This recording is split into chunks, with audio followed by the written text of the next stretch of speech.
Suara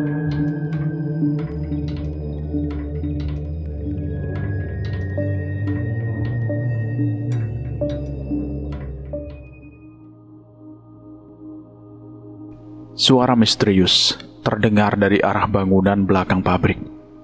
Belum pernah ada yang berani untuk memastikan asal dari suara itu hingga saat ini. Pokoknya kali ini kita harus dapatin sumber suara itu. Masa kalian mau ditakut-takutin sama hal yang gak jelas? Ucap Marhan pada teman-teman di belakangnya. Kamu yang beneran? Katanya yang ada di sana itu hantu dari tumbal waktu pabrik ini dibangun. Balas Mul, teman sedivisi Marhan yang dipaksa untuk mengikuti mereka malam ini. Justru orang kayak kamu ini yang bikin karyawan lainnya percaya kalau pabrik ini berhantu. Marhan memukul kepala Mul sembari mendorongnya maju. Sana, jadi pengecut. Mul tidak punya pilihan lain. Mau tidak mau, ia harus menuruti perintah Marhan. Sementara dua teman yang lain, Sukir dan Pasmin, hanya ikut menertawakannya. Ia membuka perlahan pintu besi dari bangunan utama yang perlahan berjalan menuju sebuah bangunan yang jaraknya hanya beberapa meter dari bangunan utama. Gelapan. Udah jalan aja. Hanya berbekal 2 buah senter, mereka pun menerobos gelapnya malam dan mendekat ke bangunan yang merupakan gudang reparasi mesin-mesin pabrik itu. Belum sempat mereka mendekat, tiba-tiba terlihat cahaya redup menyala dari salah satu jendela bangunan itu. Mul, tahan dulu Mul. Itu kok terang, kayak ada yang nyalain lilin dari dalam. Ucap Sukir. Mul pun berhenti. Ia menoleh ke arah Marhan. Sayangnya Marhan masih terus memberi kode agar Mul melanjutkan jalannya. Saat itu seketika udara menjadi semakin dingin. Senter Mul dan Marhan tiba-tiba menjadi redup dengan sendirinya. Aku kok merinding yo. Piye iki? Ucap Pasmin. Podo min, aku yo iya. Balas Mul sambil tersenyum memelas. Namun tetap saja mereka harus terus menjalankan rencana mereka. Sekali lagi suara pintu besi terdengar, tetapi suara itu berasal dari bangunan belakang. Baru saja mereka berhasil membuka pintu itu, tiba-tiba di hadapan mereka terlihat sesosok makhluk yang tertunduk di mesin penggilingan yang sudah rusak. Sosok makhluk perempuan berambut panjang, berkain putih lusuh, sedang memainkan kakinya sembari menatap mereka. Aku oleh kanca meneh. Ucap makhluk itu dengan suara mengerikan. Sontak mereka berempat pun terperanjat. Senter Mul terjatuh dan mereka berdesakan untuk mencoba keluar. Kok kuntilanak kan? Itu kuntilanak. Mul berteriak. Namun siapa sangka Mul meminta pertolongan Marhan. Tiba-tiba Marhan sudah berada jauh kembali ke seberang bangunan untuk melarikan diri. Setan, malah kabur si Marhan. Ucap Sukir. Melihat kejadian itu, kuntilanak itu pun semakin tertawa keras, yang membuat ketiga orang itu semakin ketakutan. Aku mau pingsan saja, Mul. Jangan, Kir. Aku duluan aja. Pasmin yang melihat tingkah bodoh mereka segera memaksa menarik tubuh mereka untuk keluar dari bangunan. Tapi, tepat sebelum mereka pergi, tiba-tiba terdengar suara air yang mengguyur ke arah hantu itu. Nah kan, bener. Bisa disiram. Menyusul siraman itu, tiba-tiba muncul beberapa orang dari dalam kegelapan yang mendorong jatuh sosok berwujud kuntilanak itu hingga terjerembab.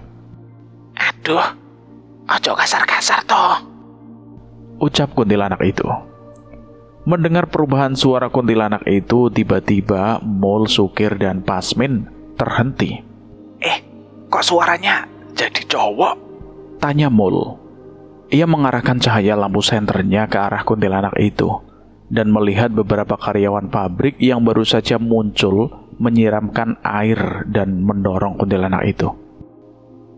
Lah, Madun. Gusri, kok bisa di sini? Tanya Sukir. Sengaja. Udah direncanain nih sama Marhan. Akhirnya kita bisa membongkar siapa nih yang pura-pura jadi kuntilanak buat nakutin karyawan. Ucap si Madun. Iya, habislah kamu. Gusri mengompori Madun. Mereka berdua pun menarik rambut kuntilanak itu yang seketika langsung copot dari kepalanya. Cahyo? Tanya Mul yang mengenali wajah itu. Ngapunten mas yang ganteng. Kulo mong bercanda. Ojo disengeni yo. Ucap karyawan yang bernama Cahyo itu. Wah, kurang ajar kamu. Berani-beraninya. Teriak Gusri yang segera menarik kerah baju Cahyo dan mencoba memukulnya. Beruntung baju kuntilanak yang ia gunakan itu cukup longgar. Hingga dengan lincah ia bisa meloloskan diri dengan melepaskan baju itu dan berlari menjauh. Ngapunten, saya pamit dulu. Teriak Cahyo yang segera berlari secepat mungkin menuju pintu keluar. Gusri dan Madun yang sudah kesal dengan tingkah Cahyo segera mengejar mereka diikuti teman-teman yang lain. Sayangnya dalam sekejap, Cahyo sudah menghilang dari pandangan mereka, masuk ke dalam kegelapan kebun pisang di dekat pabrik. Cepet banget larinya itu bocah. Udah kayak monyet aja. Tenang mas, besok kita samperin aja itu. Kita bikin perhitungan. Balas Mul. Merasa puas dengan hasil pencarian mereka. Mereka pun memutuskan untuk selesai dan pulang meninggalkan pabrik gula tempat kerja mereka. Sebuah pabrik gula yang baru beberapa tahun direstorasi setelah puluhan tahun terbengkalai. Beberapa malam setelahnya, terlihat dua orang berjalan perlahan mendekati bangunan belakang itu dengan hanya berbekal sebuah senter. Mas Marhan yakin mau di bangunan belakang? Katanya di sana angker. Ucap seorang perempuan yang menggandeng erat Marhan dengan sedikit ketakutan. Tenang Dek Citra. Setan yang muncul di bangunan itu sudah mas urusin. Itu ulahnya si Cahyo saja yang cari gara-gara. Balas Marhan dengan percaya diri. Mendengar ucapan Marhan, Citra pun menjadi lebih tenang dan mempercepat langkahnya menuju bangunan itu. Mereka mencari tempat yang nyaman di antara mesin-mesin penggilingan yang rusak. Bermodalkan sebuah jaket yang digelar, mereka menikmati malam itu di dalam kegelapan gedung dengan penerangan sebuah senter. Dek, kamu benar-benar cantik. Mas sampai gak tahan ngelihat kamu. Mas Marhan gombal. Bilang aja kalau udah kebelet. Balas Citra menyerahkan diri. Tak mampu menahan nafsu, bibir mereka pun saling bertautan. Tidak ada satupun yang mau mengalah memenuhi nafsunya masing-masing. Satu persatu baju Citra pun mulai ditanggalkan. Bentuk tubuh Citra yang masih ramun membuat Marhan semakin kagum dan ingin segera menikmatinya. Seketika Citra melepaskan bibirnya dari Marhan saat mendengar suara yang aneh. Mas, itu suara apa? Gak ada suara apa-apa. Balas Marhan yang ingin segera meraih kembali tubuh Citra. Namun Citra kembali menolak.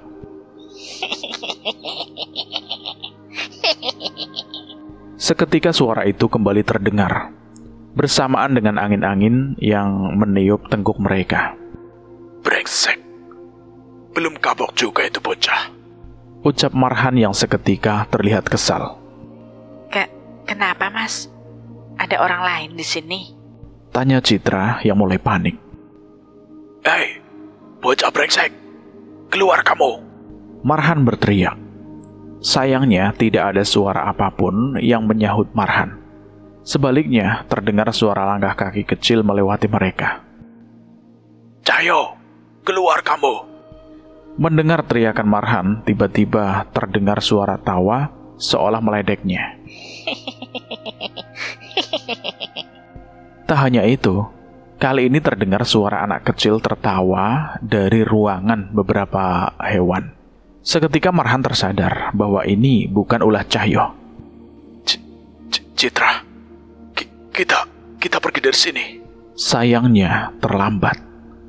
Tepat saat Marhan menoleh ke arah Citra, tiba-tiba melihat sosok makhluk wanita tua dengan kulit wajah yang berkeriput dengan rambutnya yang panjang mencengkram tubuh Citra dari belakang. Setan! Marhan berteriak dan ketakutan. Citra yang menyadari ada sosok mengerikan mencengkram tubuhnya hanya bisa menangis dan mencoba meraih Marhan. Mas, tolong mas, tolong. Ucapnya sambil terisak. Sayangnya nyali Marhan tidak sebesar itu. Ia hanya duduk lemas di bawah, menyaksikan makhluk itu menarik tubuh Citra masuk ke dalam celah-celah mesin. Citra! Marhan berteriak, mencoba mengejarnya sambil merangkak ketakutan. Namun sayangnya Citra sudah hilang di kegelapan bangunan bersama sosok mengerikan itu. Marhan merasa panik, segera mengambil senternya. Ia berdiri sekuat tenaga, menguatkan kakinya untuk mencoba mencari Citra. Sialnya, tepat saat senternya memenuhi ruangan, Marhan tidak lagi melihat hal yang sama. Cahaya senternya menunjukkan sosok bayangan makhluk besar yang bertaring, anak kecil yang berlarian, dan perempuan yang melayang. Sekuat tenaga, Marhan berlari meninggalkan bangunan itu dan membiarkan Citra di sana bersama makhluk-makhluk mengerikan itu. Kita beralih ke sudut pandang Cahyo. Aku menghela nafas tepat saat ingin memasuki tempat kerjaku saat ini. Sebuah pabrik gula yang tidak jauh dari desa tempatku tinggal. Pabrik gula ini sempat terbengkalai, namun Pak Le dan beberapa kenalannya berhasil merenovasi beberapa bagian pabrik gula ini untuk difungsikan kembali. Menurut mereka, selain mampu menyerap tenaga kerja dan membangkitkan ekonomi di sekitar, beroperasinya pabrik gula ini juga bisa mengurangi kesan angker dari tempat ini. Suara bel masuk shift sudah berbunyi. Aku sengaja masih menunggu di luar, menunggu keadaan semakin sepi. Memang aku sengaja datang terlambat. Aku malas menjawab pertanyaan-pertanyaan karyawan lain tentang lebam-lebam di wajahku, hasil perlakuan dari Gusri, Marhan, dan kawan-kawannya. Lah, Mas Cahyo, udah telat loh. Ucap Pak Kosidi, satpam pabrik ini. Iya Pak, sengaja. Males diwawancara sama orang-orang di dalam lagi. Sudah, jangan diambil hati. Saya juga sudah laporin ke HRD kok. Paling bentar lagi mereka dapat surat peringatan. Ucap Pak Kosidi mencoba menghiburku. Iya, matur suwun Pak. Tapi surat peringatan kan nggak bisa nyembunyiin babak belurku. Balasku sembari terus berjalan meninggalkan Pak Kosidi. Pak Kosidi pun hanya tertawa dan menggeleng mendengar jawabanku. Sial. Tepat saat aku masuk ke dalam, melihat keramaian beberapa karyawan yang berkumpul. Aku yang melihat hal itu segera menghentikan niatku dan berbalik. Namun aku terhenti saat Karmin, salah satu temanku yang bertugas di lokomotif, berpapasan denganku. Itu rame-rame apa aja yo? Alah Bu Men, gak tahu aku. Balasku yang segera ingin melewatinya. Kayaknya serius itu, samperin yuk. Ucap Karmin sembari menarik pundakku ke arah orang-orang itu. Aku pun tidak mau, terpaksa ikut dengan Karmin. Beneran Bu, saya gak bohong. Citra diculik kuntilanak di bangunan itu semalam. Terdengar suara Marhan yang berusaha meyakinkan ibu kepala administrasi, Bu Rohani, atasan langsung dari Citra, untuk percaya dengan omongannya. Kamu jangan mengada-ngada. Lagian ngapain Citra bisa ada di bangunan itu tengah malam? Ucap ibu itu. Mendengar perbincangan itu, seketika emosiku memuncak. Aku pun menerobos kerumunan itu dan segera meraih kerah Marhan dan mengangkatnya ke tembok. Jawab yang jujur. Apa yang kalian lakuin di bangunan belakang? Bocah brengsek. Lepasin. Marhan mencoba melawan, namun aku sama sekali tidak berniat melepaskannya. Cahyo, sudah. Jangan kasar. Perintah Bu Rohani. Lepasin Cahyo. Jangan sampai kita bikin babak belur lagi. Kali ini, Gusri, Madun, dan Pasmin ikut maju mencoba mengancamku. Saat itu aku segera melepas cengkramanku pada Marhan dan menatap dengan marah ke arah mereka. Terserah kalian. Mau mukulin aku sampai babak belur, aku nggak akan bales. Ucapku sembari mengancam mereka. Tapi seandainya ada satu saja nyawa melayang di tempat ini karena perbuatan kalian, aku nggak bakal tinggal diam. Seketika aku meluapkan emosiku dengan memukul sebuah meja kayu di dekatku dan membuatnya patah. Marhan dan teman-temannya terlihat gentar dengan tenagaku. Namun aku tidak peduli. Bu Rohani, tolong hubungi Pak Lek. Semoga Citra masih bisa ditolong. Ucapku pada Bu Rohani dan segera pergi berlari menuju bangunan belakang. Beberapa orang mencoba mengikutiku. Pak Kosidi yang baru mengetahui tentang kejadian ini pun segera menyusul menghampiriku yang sedang mencoba memahami situasi ini. Mas Cahyo, beneran Mbak Citra diculik setan? Bukannya katanya setannya itu Mas Cahyo sendiri? Tanya Pak Kosidi. Tidak begitu, Pak. Saya sengaja menakuti orang-orang yang mencoba ke bangunan ini karena saya dan Pak Lek masih mencurigai tempat ini. Maksud Mas Cahyo? Iya, Pak. Beberapa bulan yang lalu, Pak Lek menemukan sisa-sisa sesajen berserakan di beberapa sudut bangunan ini. Setelah itu, kadang-kadang karyawan yang bertugas di sini kembali melihat hal-hal aneh. Makanya, Pak Le minta supaya bangunan ini ditutup dulu untuk sementara. Berarti Mas Cahyo sengaja nyamar jadi setan biar gak ada yang masuk ke sini. Ya begitulah, Pak. Aku mengangguk mengiyakan. Seharusnya aku lebih ngotot untuk melawan Marhan dan teman-temannya sebelum ini terjadi. Tapi aku tidak ingin sampai salah dalam menggunakan ilmuku. Perlahan aku memasuki bangunan itu dan meminta Pak Kosidi menahan karyawan lain untuk masuk. Kondisi bangunan di pagi ini cukup terang. Aku hampir bisa melihat setiap sudut tempat ini dengan jelas, walau hanya dengan penerangan sinar matahari yang masuk dari beberapa jendela besar di atas. Setelah memastikan tidak ada karyawan lain yang masuk, Pak Kosidi pun ikut denganku untuk mencari tubuh Citra. Ruangan demi ruangan aku telusuri. Celah-celah mesin rusak yang terkumpul di tempat ini pun tidak lolos dari pencarianku. Namun kami sama sekali tidak dapat petunjuk. Merasa pencarianku mulai buntu, aku pun berdiri tepat di tengah-tengah bangunan dan mencoba mempertajam mata batinku. Mungkin saja aku bisa dapat petunjuk dengan penglihatan yang berbeda. Dan benar saja, tak lama setelah aku membuka mata kembali, tiba-tiba dari sudut jembatan besi yang menghubungkan lantai 2, tengah duduk sesosok kuntilanak. Sepertinya ia menunggu aku untuk menyadari keberadaannya. Makhluk itu menunjuk ke salah satu lubang di mesin penggilingan. Pak Kosidi, coba tolong cek di lubang mesin yang terakhir masuk itu. Pak Kosidi cukup bingung melihat gerak-geriku. Namun, ia tetap melaksanakan apa yang aku minta. Ia butuh sedikit memanjat mesin untuk mengecek lubangnya. Awalnya ia tidak menemukan apa-apa, namun perlahan setelahnya wajahnya terlihat kaget. Ia menarik sebuah benda seperti kain berwarna putih. Ada, Mas. Ada tubuh orang di sini, teriak Pak Kosidi. Aku pun segera berlari menyusulnya.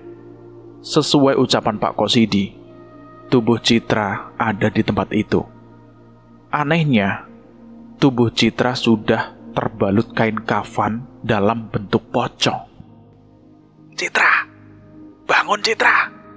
Aku berteriak mencoba membangunkannya, namun itu sia-sia. Aku masih merasakan sedikit nafas dan detak jantungnya. Namun apapun yang kami lakukan padanya sama sekali tidak membuatnya sadar. Sekali lagi, aku menoleh ke arah sosok kuntilanak yang memberiku petunjuk. Ia tidak berkata apa-apa dengan wajah pucatnya. Namun sepertinya, aku bisa memastikan bahwa ini bukan perbuatan makhluk itu. Ia seperti memberi isyarat bahwa dirinya dan makhluk lain yang berada di tempat ini merasa gelisah dengan keberadaan sesuatu yang mendatangi tempat ini. Kita bawa ke klinik dulu, Pak Kosidi. Iya, Mas, ayo. Baik. Belum sempat mengangkat tubuh Citra, tiba-tiba Pak Kosidi berhenti. Ada sesuatu yang mengganjal penglihatannya di lubang mesin itu lagi. Mas, ada kain kafan lagi di dalam mesin itu, ucap Pak Kosidi. Aku tidak percaya dan menghampirinya lagi. Dan benar, ada satu tubuh manusia lagi yang disembunyikan di sana. Seorang nenek-nenek. Kami berdua pun membawa kedua tubuh itu keluar. Karyawan lain menjadi panik melihat dua tubuh manusia yang tidak sadar dalam wujud pocong. Cahyo, Citra meninggal? Tanya Bu Rohani. Tidak, Bu. Saya akan coba cari cara untuk menolongnya. Tolong, jangan biarkan ada satupun karyawan yang masuk ke bangunan itu lagi. Terus, itu satunya lagi siapa? Saya juga belum tahu, Bu. Tapi tolong, dibantu juga ya, Bu. Kasihan. Pintaku pada Bu Rohani. Ia mengerti dan segera meminta karyawan lagi untuk membantu membawa kedua tubuh itu ke klinik. Bu Rohani juga bercerita bahwa Pak Lek akan segera kembali dari tugasnya dan menyusul ke tempat ini. Setelah Citra dan nenek itu mendapatkan pakaian yang layak dan dirawat di klinik, aku mencoba memeriksanya kembali. Menurut dokter yang bertugas, mereka dalam kondisi pingsan. Berbagai cara sudah dilakukan untuk menyadarkan mereka, namun gagal. Saya bingung, Mas. Kalau begini, takutnya mereka bisa koma, ucap dokter itu. Ya sudah, yang penting dokter lakukan yang terbaik yang diperlukan saja. Mereka jadi begini karena hal yang tidak wajar. Jadi nanti saya coba cari juga akar permasalahannya. Iya, Mas. Dokter itu mengiyakan. Ia memastikan akan membantu kondisi vital kedua orang itu selama masih dalam penanganannya.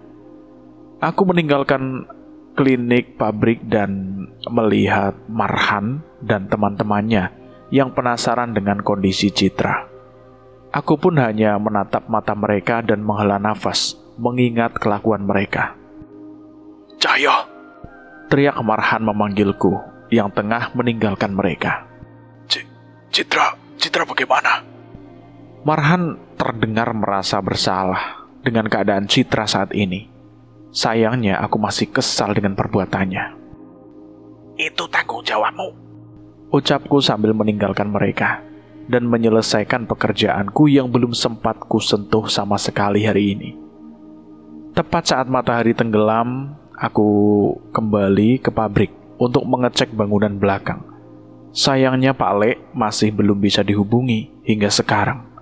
Mau tidak mau, aku harus mencari petunjuk mengenai permasalahan di bangunan ini seorang diri terlebih dahulu.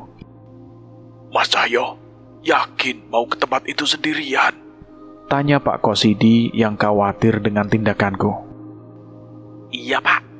Gak usah khawatir. Saya juga sering ke sana sendiri kok. Gak gitu, Mas. Tapi penjelasan kejadian tadi ada yang cerita. Katanya bekas karyawan bangunan belakang sering melihat sosok mirip kuntilanak berwajah nenek tua. Katanya sosok itu yang memicu kecelakaan kerja. Jelas Pak Kosidi. Mendengar ucapan Pak Kosidi, aku mengingat sosok kuntilanak yang memberiku petunjuk tadi. Namun ciri-cirinya sangat berbeda dengan yang diucapkan Pak Kosidi. Lagi pula aku sudah sering melihat kuntilanak tadi siang sejak pertama kali aku datang ke pabrik gula ini. Justru itu yang ingin saya cari tahu, Pak. Tolong pastikan saja tidak ada yang nekat masuk ke dalam. Kali ini Pak Kosidi tidak setuju. Ia bersikeras ingin ikut mendampingiku ke dalam bangunan belakang. Aku mengerti kekhawatirannya dan membiarkannya mengikutiku. Kami berjalan melewati bangunan utama. Perlahan, aku mengingat prosesi saat aku dan Pak Le membersihkan bangunan ini dari sosok-sosok yang tak kasat mata. Aku ingat dengan jelas bahwa semua sosok yang mengganggu sudah diusir dari tempat ini. Namun bagaimana bisa ada sosok yang mencelakai lagi? Saat keluar lewat pintu belakang, tiba-tiba raut wajah Pak Kosidi berubah. Wajahnya pucat dengan bibir yang bergetar. Tidak, sudah lama aku tidak melihat hal seperti ini di pabrik. Saat kami hendak masuk ke dalam bangunan belakang, wanita berwajah pucat terlihat melayang menatap kami dengan wajah penuh amarah. Tapi tidak hanya makhluk itu, ada beberapa sosok hantu anak kecil yang menatap lewat jendela. Belum lagi, sosok makhluk setinggi 2 meter menghalangi pintu masuk dengan tatapan yang mengancam kami. Mas, itu setan, Mas. Setan. Teriak Pak Kosidi. Tenang dulu, Pak. Seharusnya mereka bukan sosok yang mengganggu. Aku mencoba mendekat ke sosok itu, namun mereka memasang muka tidak senang, seolah memintaku untuk pergi. Aku pun mencoba memperingatkan dengan membacakan doa untuk mengusir mereka dari tempat ini. Beberapa dari mereka terlihat kesakitan, namun tidak satu pun dari mereka yang berniat meninggalkan tempat. Gimana, Mas Cahyo? Kita balik saja? Tanya Pak Kosidi. Tidak menyerah, aku pun melafalkan ayat-ayat suci yang diajarkan Pak Le untuk menenangkan mereka. Tapi tetap saja, makhluk itu tidak beranjak. Anehnya, mereka sama sekali tidak berniat untuk menyerang kami. Aku pun mendekat ke arah kuntilanak itu. Ia berusaha mengusirku, namun aku tetap melangkah maju. Kau bisa mati. Terdengar suara bisikan dari kuntilanak itu. Saat itu juga aku sadar, makhluk-makhluk itu, penunggu bangunan belakang ini, berusaha menghindarkanku dari sesuatu yang berbahaya di dalam. Aku harus masuk. Ada nyawa 2 manusia yang dipertaruhkan saat ini. Ucapku pada mereka. Para penunggu bangunan itu masih tidak ingin membiarkanku. Sepertinya sosok yang berada di dalam bangunan itu benar-benar berbahaya. Aku hampir tergoyahkan dengan peringatan dari mereka. Tapi belum sempat aku berbalik arah. Samar-samar terdengar suara dari dalam bangunan. Ibu, sudah Ibu, hentikan. Terdengar suara laki-laki dari dalam. Sakit, sudah Ibu. Seketika aku mengurunkan niatku untuk berbalik dan berlari menerobos ke dalam bangunan. Gila, aku benar-benar tidak menyangka akan melihat pemandangan seperti ini. Bangunan yang selama ini aku juga untuk tidak dimasuki oleh siapapun, kini berubah dengan banyaknya genangan darah di beberapa bagian. Melihatnya sekilas aku segera saja mengetahui siapa yang melakukan ini semua. Sosok makhluk yang melayang-layang di tengah bangunan. Wujudnya menyerupai kuntilanak pada umumnya.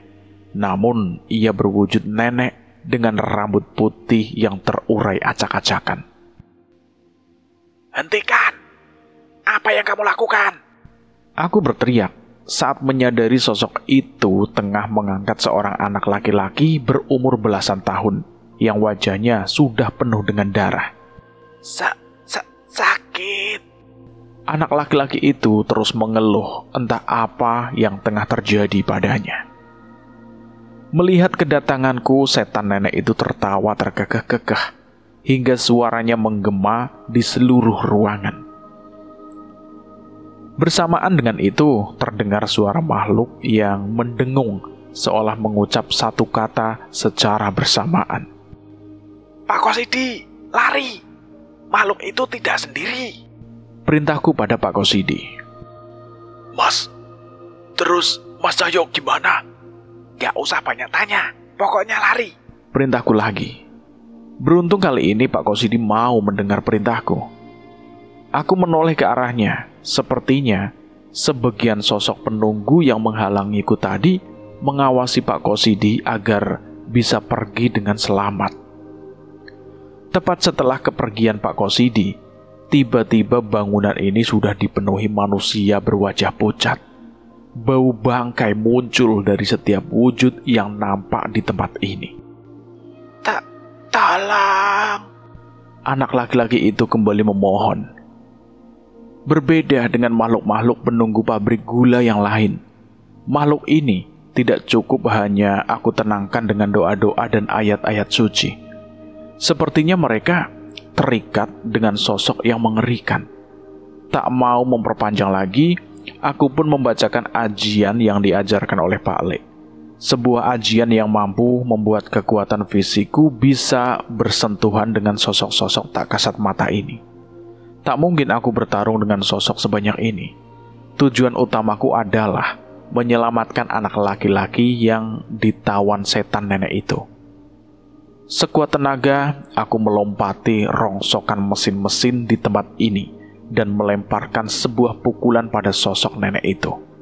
Nenek itu pun terhempas ke belakang dan menjatuhkan anak laki-laki itu.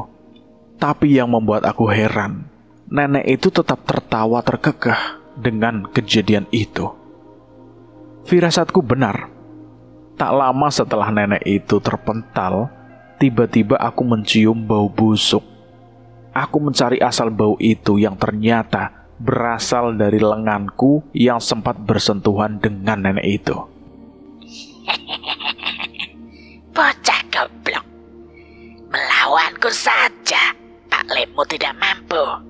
Sekarang ada bocah goblok yang menghantarkan nyawanya.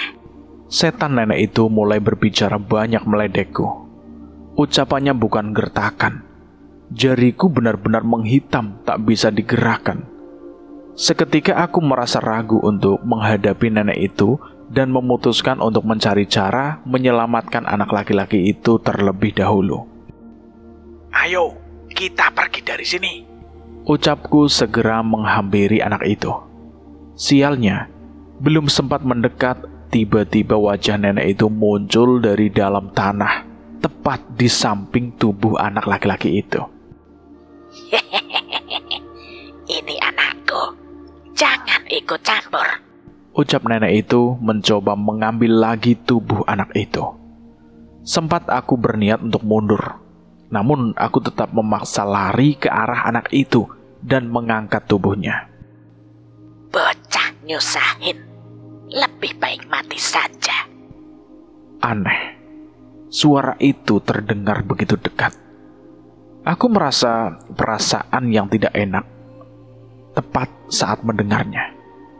Dan benar saja, anak laki-laki yang aku tolong menatapku dengan melotot sambil menyeringai. Raut wajahnya persis menyerupai nenek itu. Entah apa yang terjadi. Saat itu juga kakiku kehilangan kekuatan untuk berpijak. Rasa panas menjalar di seluruh kakiku yang ternyata mulai menghitam, persis seperti yang terjadi pada tanganku. Tak mampu menahan berat tubuhku, aku pun terjatuh dan terbanting dengan setiap anggota tubuhku yang hampir tidak bisa digerakkan. Keringat dingin mengucur dari seluruh tubuhku ketika sadar aku sudah benar-benar tidak berdaya. Terlihat sosok roh manusia berwajah pucat di sekitar bangunan ini mendekat ke arahku. Entah apa yang akan mereka lakukan. Yang aku tahu, semua itu bisa saja menghilangkan nyawaku. Mereka semakin mendekat Sementara itu nafasku semakin sesak. Ada sosok roh manusia berwujud nenek pincang mendekat ke arahku dan bersiap merasuki tubuhku. Aku menolaknya sekuat tenaga, namun tubuhku terlalu lemah. Bahkan untuk melafalkan doa pun bibirku sudah keluh.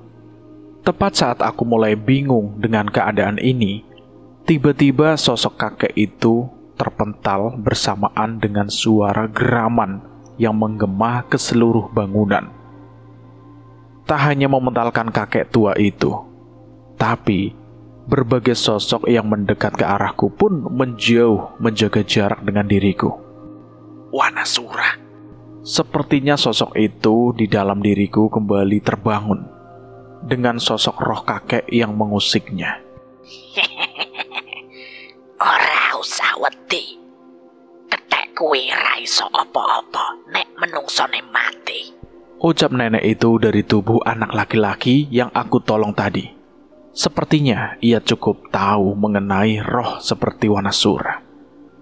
Mendengar ucapan nenek itu, setan-setan itu kembali mendekat ke arahku. Aku tidak mampu berpikir lagi. Kesadaranku sudah mulai pudar.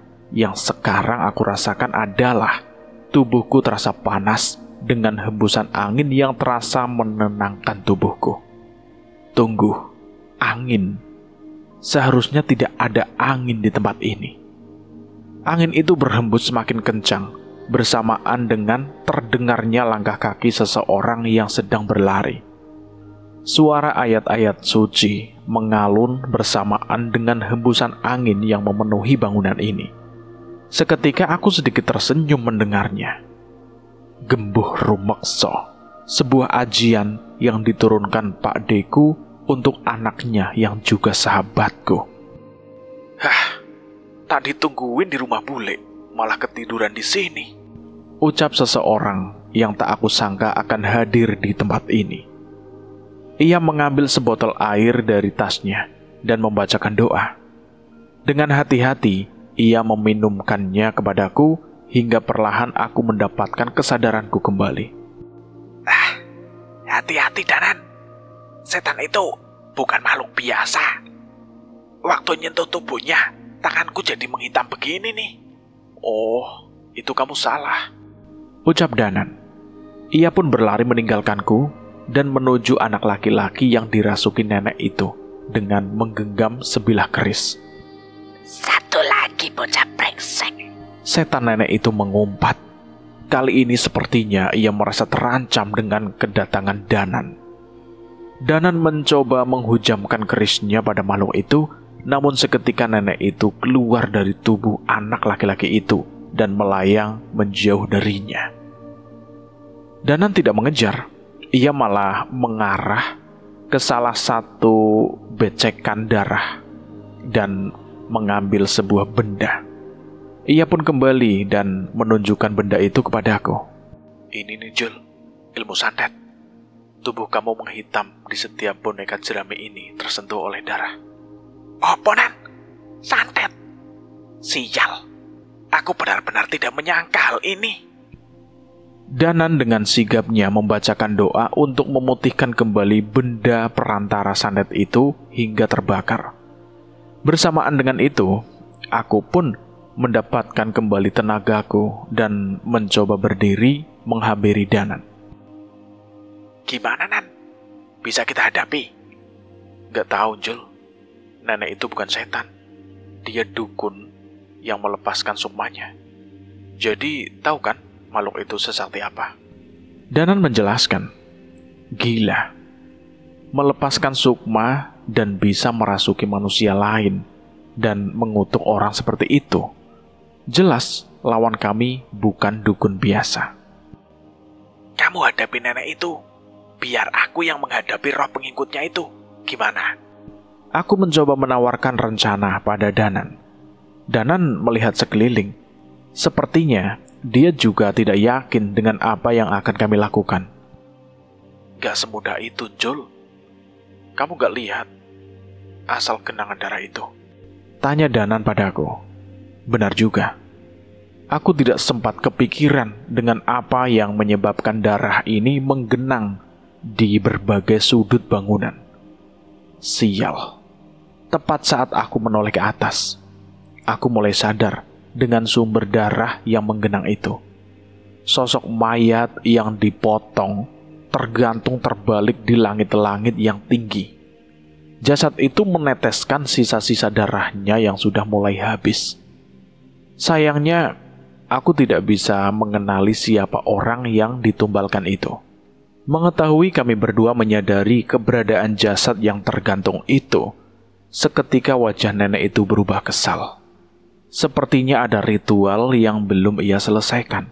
Seolah tidak ingin mengambil resiko. Nenek itu menggumam, membacakan mantra yang membuat aku dan Danan seketika merasa merinding.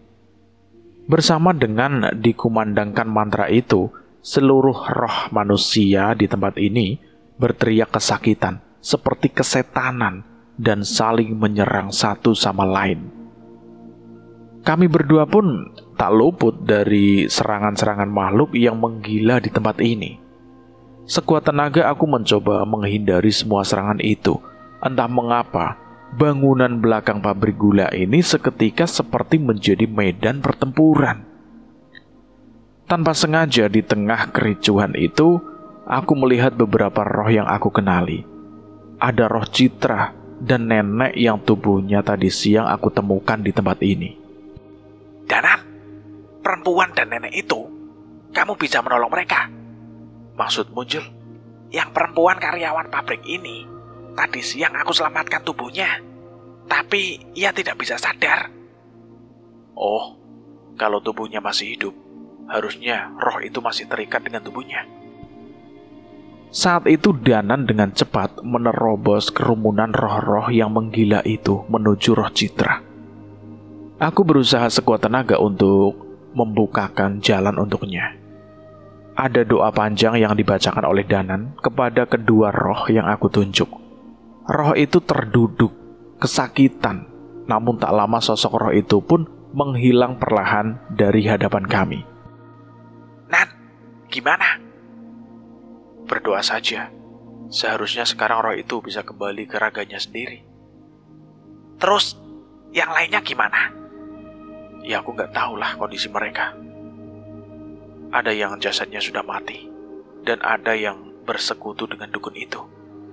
Dua kasus itu, aku tidak bisa berbuat apa-apa tanpa mengalahkan sosok yang mengikat mereka. Jelas Danan. Benar ucapan Danan. Pantas saja, doa-doaku tadi juga tidak bisa menenangkan mereka. Untuk masalah kutukan dan hal gaib seperti ini, memang Dananlah jagonya.